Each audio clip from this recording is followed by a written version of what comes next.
Waalaikumsalam warahmatullahi wabarakatuh. Selamat sore para pemirsa podcast DPRD Kota Yogyakarta dimanapun Anda berada. Kembali lagi bersama kami, saya Diana Pitasari sebagai pemandu podcast pada hari ini, ya, di mana saya saat ini mendapat tamu undangan yang sangat istimewa, yaitu adalah Bapak Okto Nur Arafat SIP MSI. Selamat sore Pak. Selamat sore dia. Sebagai Kepala Satpol PP Pemerintah Kota Yogyakarta, dan yang kedua adalah Bapak Indarwanto Eko Cahyono.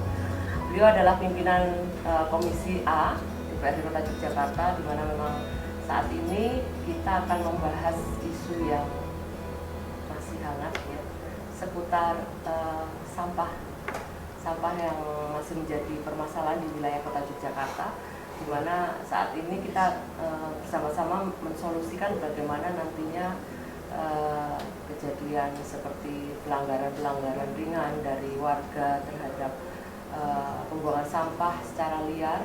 Bahkan kita juga mensolusikan bagaimana pemerintah kota juga menyediakan lahan ataupun tempat pembuangan sampah tersebut supaya nantinya sampah atau pembuangan sampah secara liar itu tidak dilakukan oleh seluruh warga Kota Yogyakarta maupun sekitarnya, karena kita banyak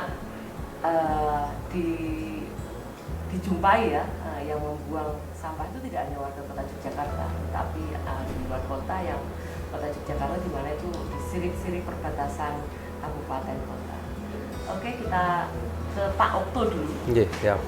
Pak Okto, sehat Pak Okto? Alhamdulillah, sehat, semangat. Ya, semangat. Tentunya selalu semangat, nggih, karena saat ini Satpol PP sedang disibukkan untuk melakukan operasi justisi, tentunya untuk para warga, ataupun bukan semata-mata untuk mengawasi warga, tetapi Satpol PP memang sebagai bagian dari pemerintah Kota Yogyakarta untuk menaungi hal-hal yang sifatnya sifat pelanggaran ringan maupun berat, yang khususnya untuk menjaga pemerintah ataupun Kota Yogyakarta agar lebih aman nyaman untuk dihuni.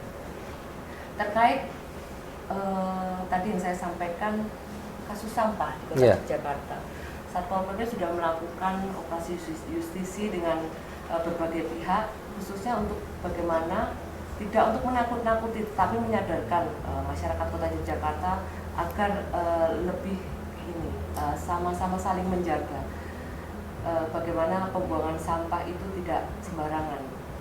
Pemerintah Kota Yogyakarta tentunya sudah melakukan banyak regulasi atau penerapan pengambilan sampah, tapi memang kami mengakui di sini tidak ada yang sempurna.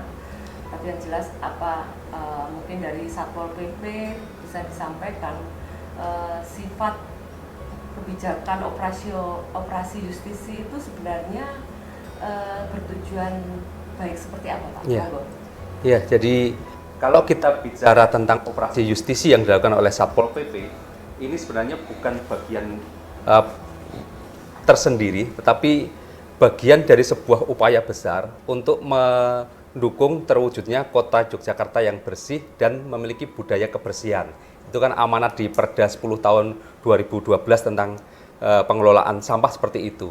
Nah, di dalamnya itu kan ada upaya preventif, preemptif, kemudian juga promotif sampai ke upaya yang sifatnya justisi atau represif. Jadi kalau preemptif dan promotif ini dari Satpol PP ada gerakan Kampung Panca Tertib yang di tahun 2022 lalu didorong kami untuk kemudian bersama dengan teman-teman DPRD untuk membawa tematik terkait dengan pengelolaan sampah ini, dan ini kita lakukan di tahun 2023. Kemudian juga operasi yang sifatnya preemptif kita lakukan preventif dengan penjagaan depo-depo sampah, sekaligus teman-teman Linmas itu berjaga dan mengedukasi masyarakat berkaitan dengan gerakan Zero Sampah Anorganik yang menurut catatan itu kan kurang lebih 100 ton di pertengahan tahun 2023 ini. Kemudian juga ada teman-teman di bidang Tibum Tramas yang ini tugasnya adalah memberikan satu pendekatan kepada masyarakat terkait dengan ancaman-ancaman ketika terjadi pelanggaran terhadap perda ini. Jadi dipanggil oleh teman-teman di BKO Kemantren, kemudian membuat surat pernyataan tidak akan mengulangi, Dan yang terakhir, karena kemarin kejadiannya luar biasa ya, sudah wajah kota Yogyakarta ini kan kota budaya, kota wisata yang begitu tiap hari banyak orang masuk, tetapi sampah berserakan di mana-mana. Makanya kemudian kita lakukan operasi justisi ini. Bahasa kami di Satpol PP ini adalah bagian dari ultimum remedium. Jadi upaya terakhir dalam rangka penegakan perda yang ini menjadi tanggung jawab kami dalam menjaga marwah kota Yogyakarta. Masyarakat ini bisa membuang sampah di depo-depo sampah, sudah diatur teman-teman di DLH. Bisa karena kita biasakan, tetapi di sisi lain juga bisa karena kita paksakan untuk tidak membuang sampah sembarangan, tapi kemudian mengikuti ketentuan membuang sampah di depo dengan ketentuan dan syarat yang berlaku. Oke Pak Okto. Tadi Pak Okto menjelaskan terkait kebijakan operasi justisi ini adalah ultimum Remedium. Oke. Ya. Itu adalah upaya terakhir. Upaya terakhir. Artinya BKO yang tadi disampaikan, BKO Kemantren yang bergabung itu artinya itu sudah upaya awal ya, tahapan awal. Yeah. Jadi sesampai nantinya ada mungkin beberapa warga yang tertangkap dan sehingga menjalani sidang di Pengadilan Negeri Kota Yogyakarta, itu artinya sudah beberapa kali tertangkap di forum BKO itu yang sudah kelompok BKO itu yang sudah dibentuk atau bagaimana Pak? Ya, jadi kan tiap kecamatan atau kemanten di Kota Jakarta ini ada personel 5 sampai 7 teman-teman BKO bawah kendali operasi dari Satpol PP Kota Yogyakarta. Tetapi di luar itu juga ada di Satpol PP ini fungsi intelijen. Jadi fungsi intelijen itu bukan hanya di lapangan, tapi juga ada CCTV yang kita pasang. Ini warga ini buang di sini kira-kira jam berapa, orangnya siapa saja itu sudah kita detek. Jadi targetnya sudah ada dan sudah kita lakukan pendekatan juga. Ternyata berulang kali ya. Iya, ternyata berulang kali. Jadi ketika kemudian di sidang pengadilan mereka mengelak, kita tunjukkan dokumentasinya. Ini loh Pak, tanggal sekian, jam sekian. Sudah berulang kali. Iya, sudah berulang kali. Ini buka gitu, iya. Membuang. Artinya kan memang tidak ujuk-ujuk ya Pak. Meskipun ada yang tetap ngeyel Mbak. Gitu. Saya baru sekali buang di sini kok ditangkap. Lah biasanya buang di mana Bu? Biasanya teng riko. Nah. Jadi kan memang karakter masyarakat berbeda-beda ya Pak. Iya. Saya paham. Artinya ini ada pengelakan tetapi ada kejujuran, ternyata buangnya di sisi lain kan.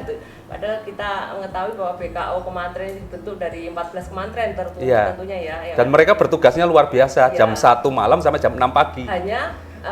Hanya untuk mengawasi dan menjaga lingkungannya agar bersih dan mengarahkan warga untuk membuang sesuai dengan jadwalnya di depo sampah. Artinya gini Pak, kami yang ada tentunya di wakil masyarakat yang ada di legislatif, dengan adanya kasus sampah, artinya sampah di Kota Yogyakarta ini bagian dari produksi sampah di rumah tangga itu kan setiap hari, setiap hari pasti ada. Iya betul. Banyak juga kami punya aduan bahwa memang terus solusinya gimana dengan adanya penjadwalan depo-depo itu. Nah makanya apa nih action dari, karena saat ini kami atau kita podcast dengan Kepala Satpol PP, harapannya regulasi apakah depo-depo itu dibuka lebih sering atau bagaimana supaya nantinya ya tadi produksi sampah rumah tangga itu kan setiap hari, tidak mungkin dengan kapasitas mungkin kondisi lingkungan mereka yang tidak mungkin menyimpan sampah tersebut harus sehari, 2 hari atau 3 hari tidak dimungkinkan. Nah itu solusinya seperti apa? Apakah bisa nanti bisa buang di depo yang tidak dijadwalkan atau bagaimana? Mohon mungkin bisa dijelaskan di podcast ini. Ya, kalau itu sebenarnya ranah teman-teman DLH ya, tetapi kebijakan dari pemerintah Kota Yogyakarta kemarin sudah mengulur jadwal untuk buang sampah di depo, karena masukan masyarakat ini deponya cuma buka dari jam 6 sampai jam 9, waktunya mepet. Makanya kemudian diatur dan ini diinformasikan oleh teman-teman DLH, baik ke Kemantren, ke Lurah, sampai teman-teman Lurah itu ke RW maupun RT, dan juga melalui medsos. Kalau depo sampah, umpamanya depo sampah Mandala Krida, ini jam 6 sampai jam 13, depo Pengok jam 6 sampai jam 12 dan sebagainya. Jadi ini informasi ini yang harus dipahami masyarakat, meskipun dengan syarat ketentuan tadi Mbak, ada syarat ketentuan bahwasanya yang dibuang itu adalah sampah residu. Karena di kampung kan diharapkan sudah ada pilah-pilih sampah kerjasama dengan apakah itu dengan bank sampah atau kalau biasanya malas wes pasrah ke penggerobak meskipun biasanya nanti masih bayar lagi penggerobaknya harus pilah-pilih lagi. Baik, artinya memang sebenarnya secara masif memang tidak ada yang sempurna ya Pak ya. Betul. Apalagi ini urusan sampah yang paradigmanya masyarakat di Kota Yogyakarta yang biasanya membuang sampah itu tinggal barang yang tidak dipakai dibuang dimasukkan ke plastik ataupun ke kardus dan sebagainya langsung dibuang, ini harus memilah. Itu kan membuat kebiasaan itu pun juga tidak gampang, yang sudah selama bertahun-tahun kita membuang sampah tinggal langsung gampang ya, mungkin bayar retribusi dan lain sebagainya. Nah tentunya tadi apa yang disampaikan Pak Okto itu menjadi bagian dari informasi. Depo-depo sudah diperpanjang untuk jam pembuangannya, solusi. Dan ini juga ada action plan di anggaran perubahan pemerintah Kota Yogyakarta khususnya akan memberikan insinerator ya, pembakaran alat pembakar sampah di TPA Nitian kalau tidak salah, itu akan ditempatkan di sana. Harapan itu juga bisa mengurangi jumlah produktivitas bukan produktivitas tapi produk sampah yang ada di Kota Yogyakarta. Sekarang saya geser ke Mas Daru ya. Ini wakil masyarakat nih, pastinya akan selalu disambati. Gimana Mas Daru dan lain sebagainya itu pasti akan selalu ada. Kami wakil masyarakat yang ada di wilayah tentunya hal-hal ini sering kupingnya nggak panas ya Mas Daru ya? Insya Allah tidak. Selalu dingin. Selalu dingin. Jadi mungkin dari kacamata wakil masyarakat yang ada di legislatif, Daru adalah keterwakilan masyarakat terpilih di legislatif. Dengan adanya kasus sampah ini dan solusi yang sudah dilakukan oleh pemerintah Kota Yogyakarta, walaupun itu kolaborasi antara legislatif dan eksekutif, itu bagian dari pelayan masyarakat yang ada di pemerintahan, itu kacamata dari Mas Daru artinya dengan sudah dilakukan ini apa usulan atau gagasan atau penyampaian ke masyarakat bahwa tidak ada yang saling menyalahkan, kita harus benar-benar saling kerjasama. Sampah ini bukan urusan pemerintah tapi masyarakatnya juga harus mengendalikan. Itu mungkin bisa disampaikan Mas Daru di podcast ini. Terima kasih Bu Dian, Bu Wakil Ketua. Jadi memang yang namanya sampah ini tidak bisa kita hindari. Pasti dihasilkan dari setiap rumah tangga. Secara regulasi memang dalam aturan Undang-Undang 23 jelas bahwa sampah kawasan regional itu berada di provinsi. Itu aturan undang-undang. Jadi kota ini harus sinergi dengan provinsi lalu dengan masyarakatnya juga. Selama ini saya lihat memang dari hulu ke hilir ini kan ya seperti tadi yang Bu Dian sampaikan. Ada sampah, bungkus, buang. Sampah, bungkus, buang. Nah, ini harus merubah kebiasaan yang pertama. Perlu saya sampaikan bahwa dalam hal pengelolaan sampah ini, pemerintah tidak bisa bekerja sendiri. Perlu dukungan dan upaya bersama dari seluruh masyarakat, utamanya di Kota Yogyakarta. Karena memang yang namanya Kota Yogyakarta itu kita terbentur banyak hal. Lahan tentu kita juga kesulitan. Yang kedua, kita masih mengandalkan yang namanya di Piungan, TPST Piungan. Nah, itu Piungan itu kan berada di provinsi. Jadi kalau tadi disampaikan oleh Pak Okto dan Bu Dian, ini kalau bisa deponya seperti ini ya kita tetap harus manut yang di provinsi juga, ya. Aturan di sana seperti apa, tidak bisa kita serta-merta membuang dan sebagainya. Jadi mari selama ini kan yang diurus hanya yang di hilir saja. Hulunya ini harus diurus juga. Hulunya mana? Rumah tangga. Jadi perlu pendidikan, ya, perlu sosialisasi bersama-sama. Ini harus mulai saat ini dan seterusnya ini harus mulai kita biasakan. Jadi memang merubah kesadaran. Merubah kebiasaan itu tidak gampang. Dan yang kedua ini kan kita juga kalau saya melihat kan gagap ini. Tiba-tiba kan secara tiba-tiba dulunya gampang gini-gini, ini tiba-tiba. Nah, Bu Dian sendiri pasti hafalah regulasi anggaran seperti apa. Ya, tidak ada BTT kalau itu bukan situasi darurat. Nah, ini tapi sampah tidak dikatakan darurat ya. Mau dikatakan juga nggak apa-apa, bisa juga kalau ada yang membolehkan kan seperti itu. Tapi ini kita tidak bicara sampai ke kedaruratan. Ini insya Allah pemerintah kota masih bisa menanggulangi, cuma butuh dukungan dan kerjasama dari masyarakat. Ya, yang pertama masyarakat itu tinggal memilah saja, memilah dari rumah, lalu kalau sudah, nanti kita hidupkan lagi bank-bank sampah.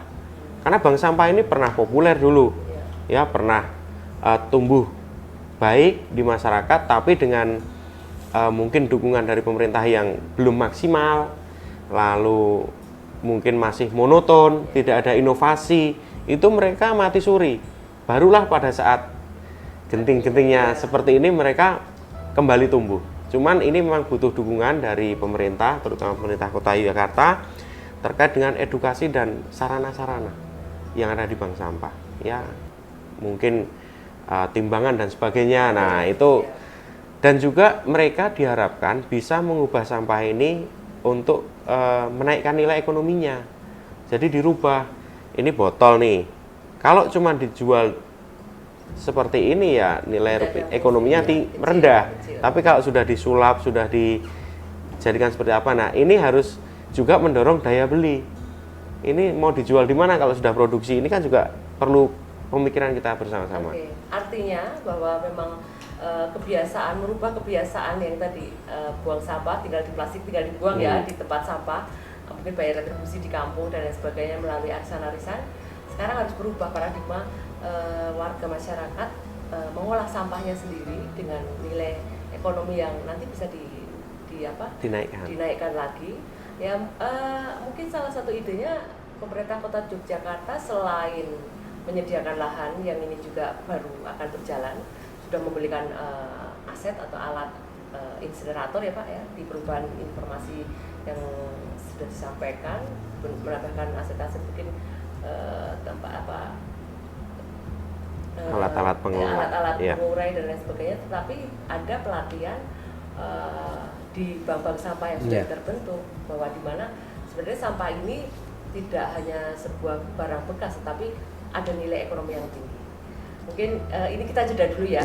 Kita jeda dulu, nanti kita membahas masalah bagaimana nanti karena saat ini ada dengan Pak Okto terkait penegakan ketertiban di wilayah pemerintah Kota Yogyakarta atau Kota Yogyakarta. Tapi kita jeda dulu, bagaimana nanti kita mengulas sampah itu menjadi lebih baik. Terima kasih.